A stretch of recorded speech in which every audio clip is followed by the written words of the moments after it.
Hello and welcome on my YouTube channel Mohammad Zakaria, and in this video we will solve the question bank given by the Maharashtra State Board on geography subject. इससे पहले बहुत सारे questions जो हमने already solve कर चुके हैं question number 1 से रिलेटेड। तो हम आज जो सॉल्व करने वाले हैं question number 1A, identify the correct group. तो यहाँ पर सेंटेंस दिया जाएगा एक और उसके 4 ऑप्शंस रहेंगे। तो उसमें से जो करेक्ट ऑप्शन है वो हमने सर्च करना है और उसका आंसर को में लिखना रहेगा एग्जाम में। तो यहाँ पर एग्जाम में टोटली 4 ऑप्शंस रहेंगे, लेकिन क्वेश्चन बैंक में यहाँ पर 3 ऑप्शंस दिए गए हैं। तो उनमें से यहाँ पर 2 रॉन्ग है और एक जो है वो करेक्ट है, 2 इनकरेक्ट है। तो जो करेक्ट है ग्रुप उसे हमने यहाँ पर आइडेंटिफाई करना है। नंबर 1 देखेंगे हम अभी। Number 1, physical factors affecting on distribution of population. तो फिजिकल फैक्टर्स यानी कि जो नेचुरल फैक्टर्स है जो पॉपुलेशन डिस्ट्रीब्यूशन पर अफेक्ट करते हैं उन्हें आइडेंटिफाई करना है हमें उस ग्रुप को। ए ग्रुप है physical structure, availability of water, climate, soil. B agriculture, urbanisation, mining, transportation.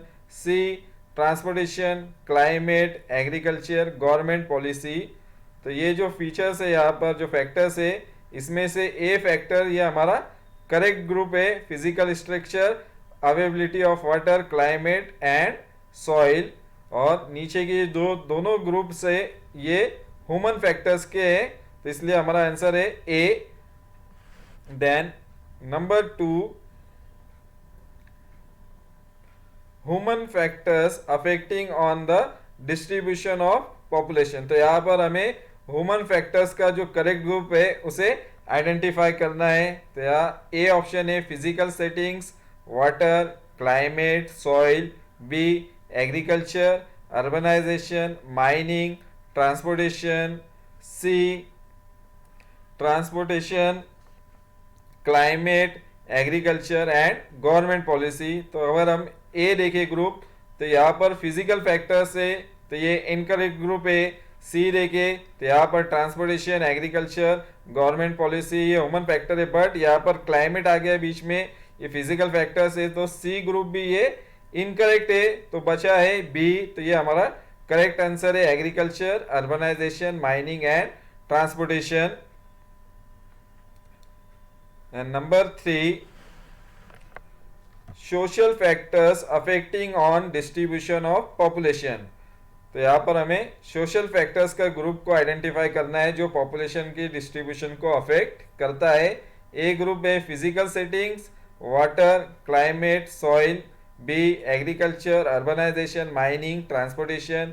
C religion, homogeneity, social protection, family. तो यहाँ पर सोशल फैक्टर जो है वो है C religion, homogeneity, social protection, family system. A ये फिजिकल फैक्टर है, बी ये ह्यूमन फैक्टर है, तो इसलिए सी जो है ये सब सोशल फैक्टर्स है जो पॉपुलेशन की डिस्ट्रीब्यूशन को अफेक्ट करते हैं। Number 4, population transition theory first stage. तो फर्स्ट स्टेज क्या रिप्रेजेंट कर रही है यहाँ पर उस ग्रुप में हमें आइडेंटिफाई करना है। ए ऑप्शन है high stationary, high birth and death rate, presently no country. B early expanding, birth rate constant, decline in death rate, Congo, Niger, Uganda, Bangladesh. C late expanding, declining birth and death rate, China, India. तो सबसे पहले population transition theory है, तो उसके total 5 stages है। तो उन 5 stages के सबसे पहले तो उनके नेम जो है वो सबसे पहले याद रखना है, कौन सी स्टेज का क्या नाम है उसे याद रखेंगे सबसे पहले, तो हमें इजीली आंसर यहाँ पर मिल जाएगा।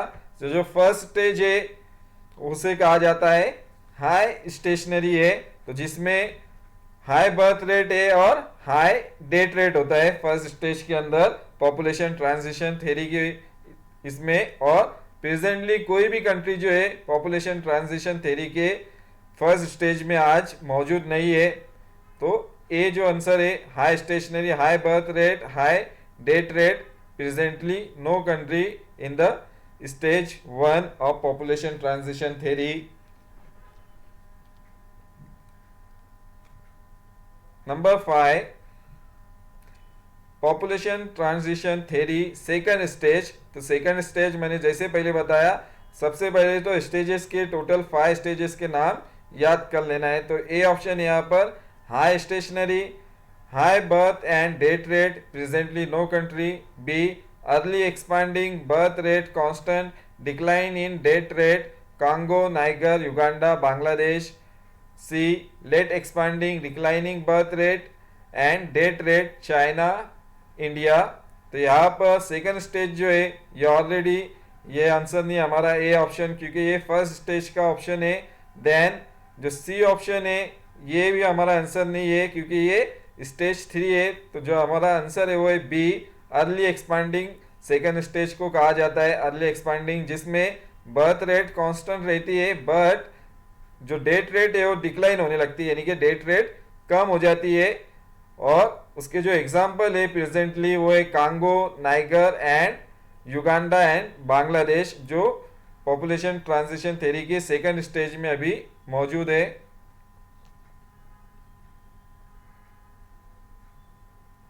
Number 6, population transition theory third stage.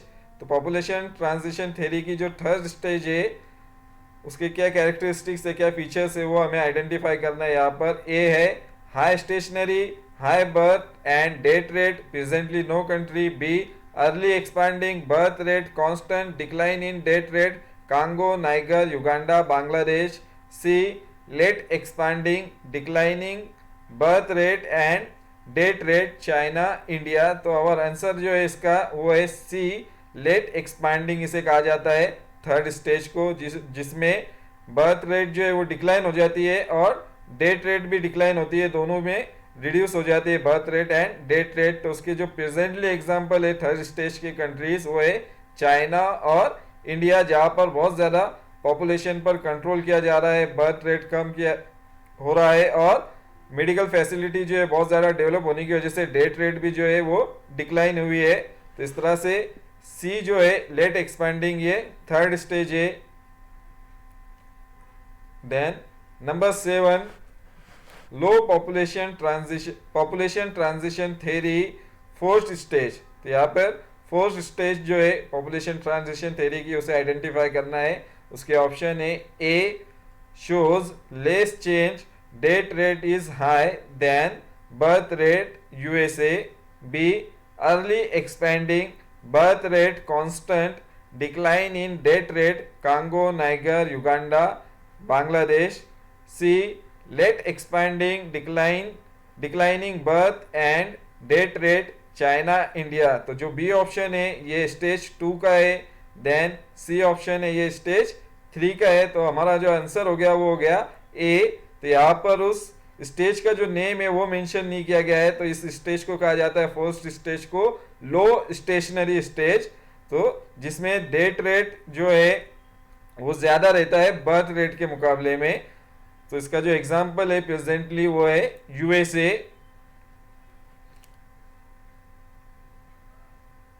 Number 8, population transition theory fifth stage. उसके ऑप्शन से ए shows less change, death rate is high than birth rate, USA. B early expanding birth rate constant, decline in death rate, Congo, Niger, Uganda, Bangladesh. C negative growth stage, birth rate is less than death rate, Sweden, Finland. तो answer जो हमारा जो ए option है वो stage 4 का है, B option stage 2 का है. तो हमारा जो आंसर मिलेगा हमको वो मिलेगा सी में. तो ये स्टेज को कहा जाता है डिक्लाइनिंग स्टेज, जिसमें पॉपुलेशन जो है वो डिक्लाइन होने लगती है उस रीजन की या उस कंट्री की, जिसकी मेन रीजन जो रहता है birth rate is less than death rate. तो इसके अंदर बर्थ रेट जो है वो डेथ रेट से भी कम रहता है, डेथ रेट बहुत ज्यादा रहता है बर्थ रेट के मुकाबले में, जिसकी वजह से निगेटिव ग्रोथ होती है पॉपुलेशन की.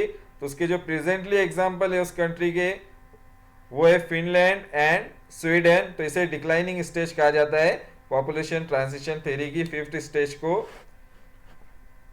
Then number 9 physical causes of migration. तो फिजिकल कॉजेज की वजह से भी लोग जो है वो माइग्रेशन करते हैं, नेचुरल कैलेमिटीज की वजह से लोग माइग्रेशन करते हैं, तो ये सब फिजिकल कॉजेज में आएगा। तो उसके ऑप्शन है A flood, drought, earthquake, volcano, B search of employment, increase standard of living, high salary job, business, C discrimination, education, health, marriage. तो सी जो ऑप्शन है ये सोशल फैक्टर में आएगा, बी ऑप्शन है ह्यूमन फैक्टर में आएगा या इकोनॉमिक फैक्टर्स भी हम इसे कह सकते हैं, और ए जो है ये है फिजिकल फैक्टर्स। जो करेक्ट ग्रुप है हमारा flood, drought, earthquake and volcano. तो ये नेचुरल कैलेमिटीज की वजह से, नेचुरल डिजास्टर्स की वजह से भी जो लोग है माइग्रेशन करते हैं, जिसे फिजिकल कॉज ऑफ माइग्रेशन कहा जाता है। Then number 10 economic causes of migration. तो इकोनॉमिक कॉजेज की वजह से भी लोग जो है वो माइग्रेशन करते हैं। उसके ऑप्शन से A flood, drought, earthquake, volcano, B search of employment, increase standard of living, high salary job, business, C discrimination, education, health, marriage. तो यहाँ पर ए जो है ये फिजिकल कॉज है, सी सोशल कॉज है, तो आंसर है हमारा B search of employment, increase of standard of living, high salary job, business. तो ये सारे रीजंस की वजह से भी जो है पॉपुलेशन, ह्यूमन बीइंग माइग्रेशन करते हैं from one region to another reason.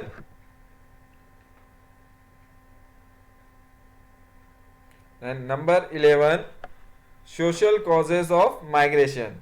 तो सोशल कॉजेज ऑफ माइग्रेशन जो है उसके हमें आंसर सर्च करना है, A flood, drought, earthquake, volcano, B search of employment, increase standard of living, high salary job, business. तो ए जो है ये फिजिकल कॉज है, बी इकोनॉमिक कॉज है, तो जो आंसर है हमारा वो है C discrimination, education, health, marriage. तो करेक्ट आंसर है नंबर 11 का सी, जो सोशल कॉज का है। Then number 12 political causes of migration.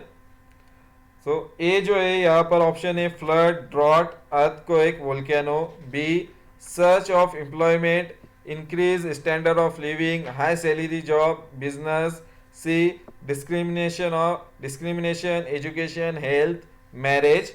तो यहाँ पर जितने भी ऑप्शन है इसमें हमारा पॉलिटिकल कॉजेज का आंसर नहीं है, क्योंकि ए जो ऑप्शन है ये फिजिकल कॉज है, बी इकोनॉमिक कॉज है, सी सोशल कॉज है। तो अगर यहाँ पे ऑप्शन अगर 4 होता तो उसमें हमारा पॉइंट आया होता पॉलिटिकल कॉजेज का। तो इसमें बेसिकली जो है जब इस तरह से जो करेक्ट आंसर का उसमें ऑप्शन ही ना हो तब भी आपने उसको अटेंड करना है। अगर आपको सही में आंसर नहीं पता है तो कोई भी नंबर डाल के क्वेश्चंस का वो क्वेश्चन को अटेंड करना है, तो उसके भी आपको मार्क्स जो है वो बोर्ड की तरफ से मिल जाते हैं अगर क्वेश्चन पेपर में मिस्टेक्स हो जाए। तो इसलिए उसका नंबर डालना है और कुछ ना कुछ क्वेश्चंस को लिखकर उसका सिर्फ क्वेश्चन डाल देना है, और तीनों में से जो भी ऑप्शन लिखेंगे आप तो बोर्ड को उसके मार्क्स देने पड़ते हैं अगर ऑप्शन ही गलत हो। लेकिन अगर ऑप्शन 4 हो और ऑप्शन 4 में ऑप्शन दिया जाए वार, पॉलिटिकल इनस्टेबिलिटी, पॉलिटिकल रिलेशन जो है, तो इस तरह से हमारा आंसर जो रहेगा फिर 4 आ जाएगा यहाँ पर डी, जहाँ पर अगर ऑप्शन आया वार आएगा उसमें पॉलिटिकल इनस्टेबिलिटी आएगा।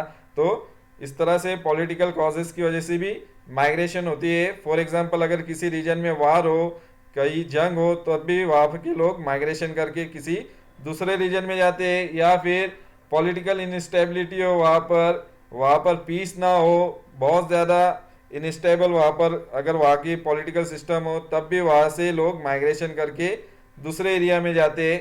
तो इस तरह से इसका जो आंसर आएगा, अभी तो इसमें से कोई भी करेक्ट आंसर नहीं है 12th का, तो इसलिए ऑप्शन ही रॉन्ग है। तो इसका आंसर जो आएगा वार, देन पॉलिटिकल इंस्टेबिलिटी, इस तरह का डिफेंस, ये सारे ऑप्शन इसके आंसर में आने वाले हैं। देन नंबर 13 है physical factors affecting on the location of settlement. तो जो फिजिकल फैक्टर्स जो है अफेक्ट करते हैं सेटलमेंट की लोकेशन को, तो उसके जो ग्रुप्स है यहाँ पर, A relief, water supply, land, climate, B agriculture, industries, trade and market, transportation and communication, C social diversity, religion and language, caste and race system, removal of epidemics. तो यहाँ पर जब भी फिजिकल फैक्टर्स आएगा तो आपने सिर्फ जो भी नेचुरल फिनोमिना है, नेचुरल थिंग्स है, उसको ही कंसीडर करना है, तो आपको आपका आंसर यहाँ पर मिल जाएगा। तो यहाँ पर जो नेचुरल फैक्टर्स है, फिजिकल फैक्टर्स, वो है ए relief, water supply, land, climate. तो ये सारी चीज़ें जो है किसी भी एरिया की सेटलमेंट की लोकेशन को अफेक्ट करती है। Then number 14, social and cultural factors affecting on the location of settlement. तो सोशल एंड कल्चरल फैक्टर्स जो है सेटलमेंट की लोकेशन को अफेक्ट करते हैं, वो ग्रुप को आइडेंटिफाई हमें करना है यहाँ पर। तो यहाँ पर ए है relief, water supply, land, climate. B agriculture, industry, trade and market, transportation and communication. C social diversity, religion and language, caste and race system, removal of epidemics. तो सी जो ऑप्शन है ये हमारा सोशल एंड कल्चरल फैक्टर्स है जो settlement की location को affect करता है। Number 15, economic factors affecting on the location of settlements. तो कौन से इकोनॉमिक फैक्टर्स है जो सेटलमेंट की लोकेशन को अफेक्ट करते हैं? A relief, water supply, land, climate. B agriculture, industries, trade and market, transportation and communication. C social diversity, religion and languages, caste and race system, removal of epidemics. तो जो first है ये physical factors है, ए। सी जो है ये social factor है। तो हमारा जो आंसर मिलेगा वो हमें बी में मिलेगा, agriculture, industries, trade and market, transportation and communication. तो जो इकोनॉमिक फैक्टर्स है ये अफेक्ट करते हैं लोकेशन की, सेटलमेंट की। Then number 16, political factors affecting on the location of settlement.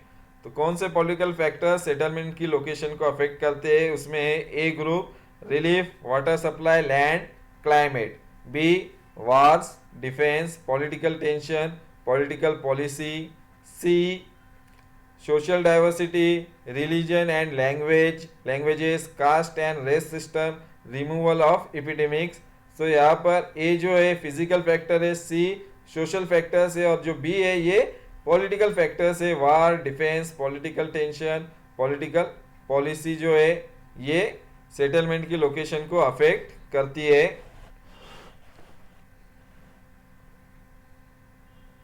Number 17, types of settlements according to population.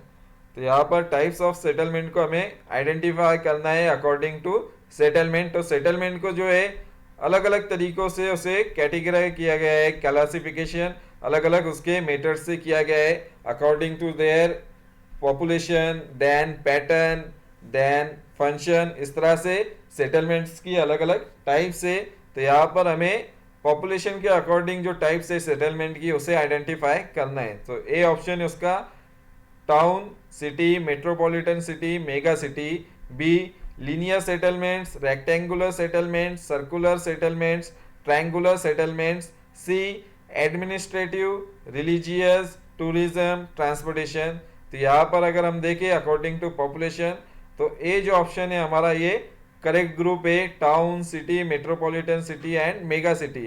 तो यहाँ पर जो पॉपुलेशन है टाउन की ये कम पॉपुलेशन रहती है बहुत, टाउन से ज़्यादा पॉपुलेशन हमें सिटी में दिखाई देंगी, सिटी से ज़्यादा पॉपुलेशन हमें मेट्रोपॉलिटन सिटी में दिखती है, और मेट्रोपॉलिटन सिटी से ज़्यादा पॉपुलेशन जो रहती है वो मेगा सिटी में होती है। तो इस तरह से ये पॉपुलेशन के अकॉर्डिंग ये टाइप है सेटलमेंट की।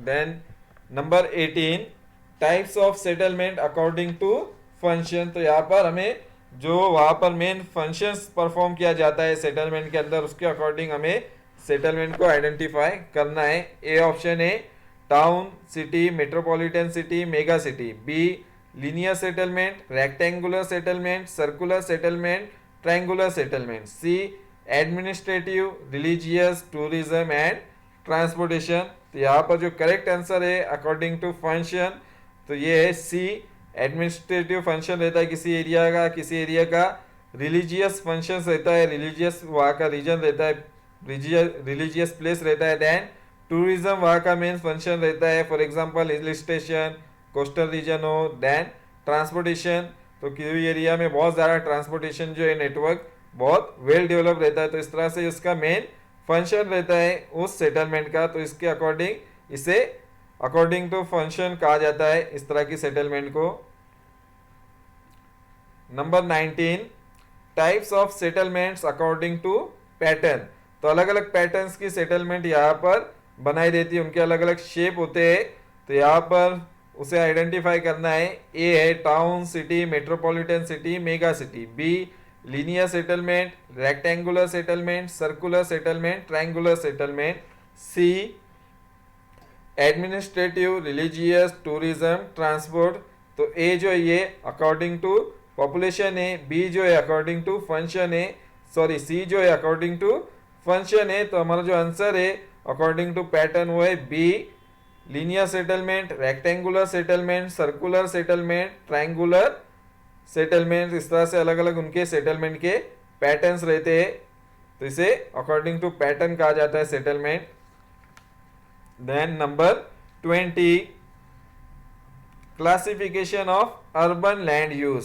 तो अर्बन लैंड यूज में किस तरह का क्लासिफिकेशन किया जाता है, किस तरह से लैंड यूज किया जाता है, उसे हमने आइडेंटिफाई करना है। तो ए है forest, non agriculture, barren and waste land, permanent pasture and grazing land. B residential area, industrial area, trade area, institutional area. C current fallow, net zone, plot layout, recreational area. तो यहाँ पर अगर हम देखें A option, तो ये related to है rural settlement, तो ये हमारा रॉन्ग आंसर है यहाँ पर। देन अगर सी देखेंगे तो यहाँ पर जो फीचर्स दिखाई दे रहे हैं लैंड यूज के, यहाँ पर मिक्स है, अर्बन एंड रूरल सेटलमेंट के दोनों यहाँ पर हमें फीचर्स दिखाई दे रहे हैं।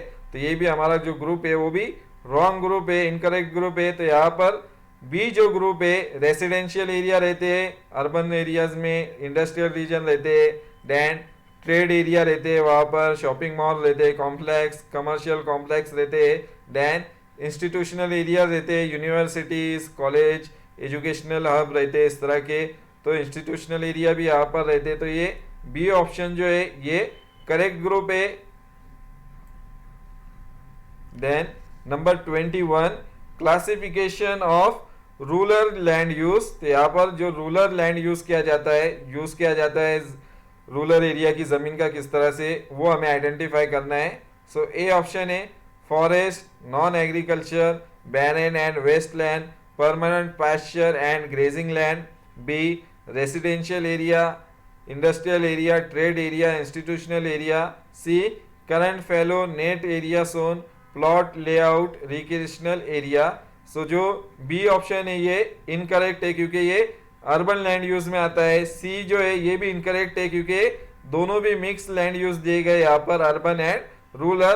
तो अगर हम रूरल लैंड यूज देखें ओनली, तो रूरल लैंड यूज जो है ज्यादातर यूज की जाती है वहाँ की जमीन, फॉरेस्ट एरिया रहता है वहाँ पर, देन नॉन एग्रीकल्चरल एरिया रहता है रूरल रीजन में, बैरन वेस्ट लैंड रहता है, और permanent pasture and grazing land रहता है। तो ये ए ऑप्शन हमारा करेक्ट ग्रुप है। Then number 22, primary activities of man. तो प्राइमरी एक्टिविटीज ऑफ मैन कौन सी है उसे आइडेंटिफाई करेंगे हम यहाँ पर।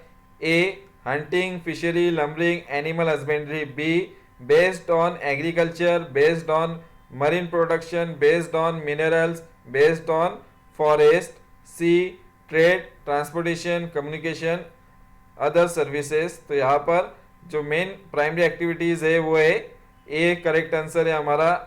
A hunting, fishery, lumbering, animal husbandry is the correct group. Then number 23, tertiary activities of man. तो जो टर्शरी एक्टिविटीज ऑफ मैन है उसे आइडेंटिफाई करेंगे हम। A hunting, fishery, lumbering, animal husbandry. B based on agriculture, based on marine production, based on minerals, based on forest. C trade, transportation, communication, other services. तो A group जो है ये primary activity है, C group ये tertiary activity है। तो जो B group है ये है तो बी ग्रुप जो है ये सेकेंडरी एक्टिविटी। जो हमारा करेक्ट आंसर है टर्शरी एक्टिविटी वो है C, trade, transportation, communication and other services जो है ये टर्शरी एक्टिविटीज ऑफ मैन है। Then next number 24, classification of industries based on raw material. तो यहाँ पे हमें क्लासिफिकेशन ऑफ इंडस्ट्रीज देखना है based on raw material. So A है hunting, fishery, lumbering, animal husbandry. B based on agriculture, based on marine production, based on minerals, based on forest. C trade, transportation, communication, other services. तो जो industries होती है उन्हें classified किया जाता है according to raw material. तो जो सोर्स होता है रॉ मटेरियल्स का, जहाँ से उन्हें रॉ मटेरियल जो है मिलता है उसके अकॉर्डिंग उन्हें क्लासिफाई किया गया है। फॉर एग्जांपल अगर उनका एग्रीकल्चरल रीजन से रॉ मटेरियल प्रोवाइड हो रहा है तो उसे हम कहेंगे agricultural based industries. For example cotton textile industry, sugar industry. तो ये इन इंडस्ट्री को रॉ मटेरियल जो है वो एग्रीकल्चरल फील्ड से मिलता है, तो इस तरह से क्लासिफिकेशन किया जाता है। तो जो आंसर है हमारा वो है B, based on agriculture, agricultural region से उन्हें रॉ मटेरियल मिलता है इंडस्ट्री को। Based on marine production, so marine production means related to water body. तो फॉर एग्जांपल फिश हो गए, देन ऑर्नामेंट्स हो गए, पर्ल्स हो गए, इस तरह के अलग अलग जो है मरीन ऑर्गेनिज्म जिसमें आता है वाटर में। तो इस तरह के प्रोडक्ट्स जो है वो as a raw material use किए जाते हैं, जिसे कहा जाता है based on marine production. Then based on minerals, based on forest. तो ये करेक्ट आंसर है B. Then number 25, secondary activities of man. तो मैन की सेकेंडरी एक्टिविटीज कौन सी है उसे आइडेंटिफाई करना है हमें यहाँ पर। तो यहाँ पर है A option hunting, fishery, lumbering, animal husbandry. B based on agriculture, heavy industries, micro, small and medium industries, cottage industries. C trade, transportation, communication and other services. So A ये प्राइमरी एक्टिविटी है, सी ये tertiary activity है। तो जो secondary activities है of man वो है B, based on agriculture, heavy industries, micro, small and medium industries, cottage industries. ये इंक्लूड होता है सेकेंडरी इकोनॉमिक एक्टिविटीज के अंदर मैन की। Then number 26, agro based industries. तो एग्रो बेस्ड इंडस्ट्रीज जहां पर ऐसी इंडस्ट्रीज जिनका रॉ मटेरियल जो है वो एग्रीकल्चरल फील्ड से उन्हें मिलता है। सो ए ऑप्शन है यहाँ पर sugar industries, textile industries, food processing industries, fruits and vegetable processing industries. B based on agriculture, heavy industries, micro, small and medium industries, cottage industries. C trade, transportation, communication, other services. तो यहाँ पर जो correct answer है 26 का वो है A, sugar industries, textile industries, food processing industries, fruits and vegetable processing industries. तो ये सब एग्रीकल्चरल फील्ड से जो है वो सप्लाई किया जाता है रॉ मटेरियल इंडस्ट्रीज को, जो एग्रीकल्चरल बेस्ड इंडस्ट्रीज कहलाती है।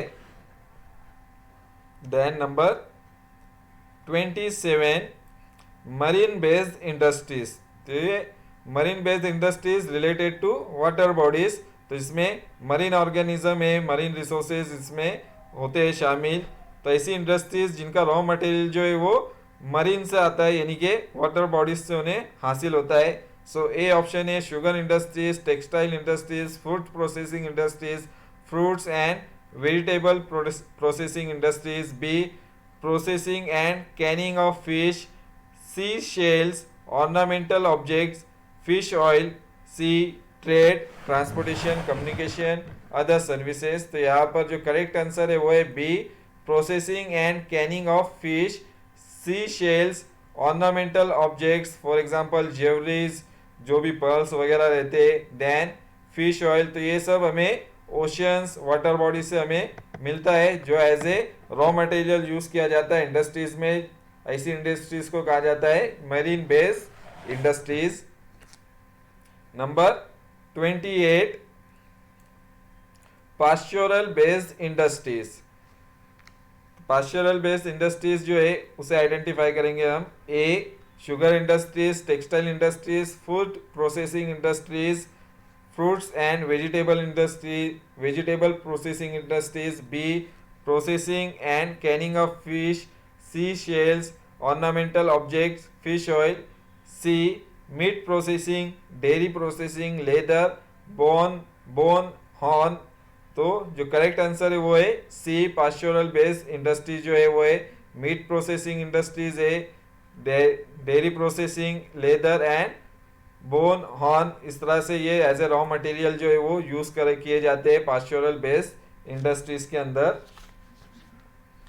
देन नेक्स्ट नंबर 29,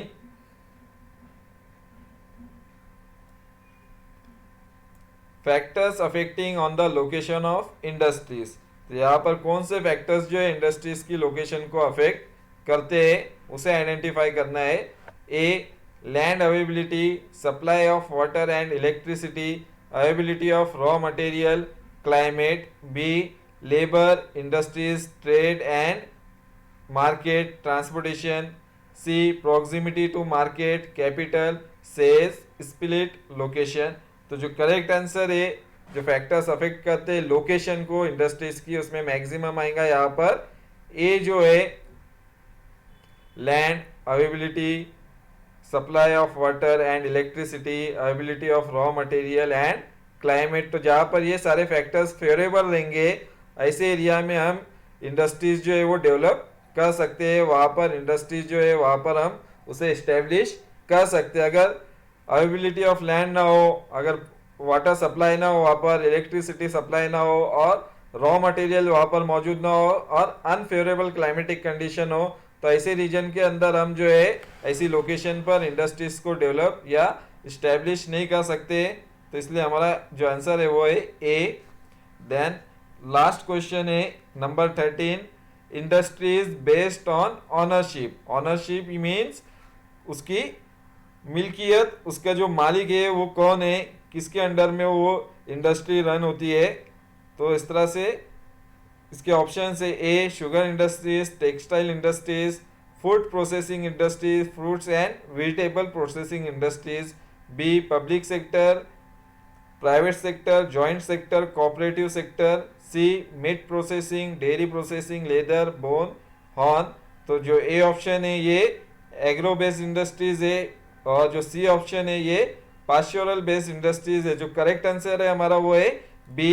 जो इंडस्ट्री होती है वो अलग अलग ओनरशिप में होती है। फॉर एग्जांपल पब्लिक सेक्टर जो है, जो गवर्नमेंट इंडस्ट्रीज होती है जिसे गवर्नमेंट रन करती है उसे पब्लिक सेक्टर इंडस्ट्रीज कहा जाता है। फॉर एग्जांपल जो हमारी रेलवे है, इंडियन रेलवे, देन बड़े बड़े जो प्लांट्स है, फॉर एग्जांपल जो भेल, ये भी हैवी इंडस्ट्री है जो गवर्नमेंट रन करती है। ओएनजीसी, इस तरह की पब्लिक सेक्टर इंडस्ट्रीज है। देन प्राइवेट सेक्टर इंडस्ट्रीज, तो इसमें प्राइवेट ओनरशिप होती है, कोई भी इसका एक ऑनर हो सकता है, प्राइवेट कोई भी सिटीजन इसका ऑनर हो सकता है। For example iron and steel industry जो है टाटा, तो ये प्राइवेट सेक्टर इंडस्ट्रीज है। फॉर एग्जांपल रिलायंस, बजाज, तो इस तरह के सब प्राइवेट सेक्टर इंडस्ट्रीज है। देन जॉइंट सेक्टर इंडस्ट्रीज, तो इसमें जो ऑनरशिप रहती है वो बहुत सारे लोगों की मिलके होती है, बहुत सारे लोग उसमें पार्टनर हो सकते हैं, दो या दो से ज़्यादा भी उसमें पार्टनर हो सकते हैं। या सॉरी, इसमें जॉइंट सेक्टर मीन्स जिसमें पब्लिक सेक्टर और प्राइवेट सेक्टर दोनों की पार्टनरशिप रहती है, दोनों मिलके किसी इंडस्ट्रीज को रन करते हैं। तो joint sector means private sector plus public sector दोनों की इसमें पार्टनरशिप रहती है और वो इंडस्ट्री को रन करते हैं। और लास्ट है कोऑपरेटिव सेक्टर। सो कोऑपरेटिव सेक्टर जो है इसमें एक से ज़्यादा ऑनर रहते हैं, मेंबर्स रहते हैं इसमें उस इंडस्ट्रीज के जो इंडस्ट्री को रन करते हैं। इसमें दो या एक बड़ा सा ग्रुप जो है वो कोऑपरेटिव तरीके से इंडस्ट्री को रन करता है। तो इस तरह से इसे इंडस्ट्रीज बेस्ड ऑन ऑनरशिप कहा जाता है. So this is the end of this question solution. So in next video I will upload the new question solutions. Thank you.